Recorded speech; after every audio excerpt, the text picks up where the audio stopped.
بسم الله الرحمن الرحیم. همان گونه که گفته بودیم به دشمنان آمریکایی صهیونیستی اعلام می‌کنیم اطلاعات شما از توان و قدرت نظامی و تجهیزات ما ناقص است. از ظرفیت‌های بسیار گسترده و راهبردی ما هیچ چیز نمی‌دانید.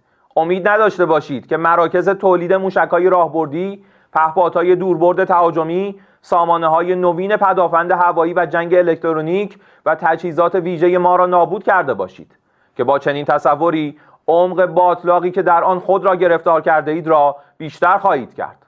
مراکزی که به تصورتان هدف قرار داده اید ناچیز بوده و تولیدات راهبردی نظامی ما در نقاطی صورت می‌گیرد که به هیچ وجه از آن اطلاع ندارید و هیچ وقت دستتان نیز به آنها نخواهد رسید. زحمت شما را کم می‌کنیم، مبنی بر اینکه موشک‌ها، پهپادها و تجهیزات راهبردی ما را نشمارید، چون قطعاً به خطا می‌روید و به جایی نخواهید رسید.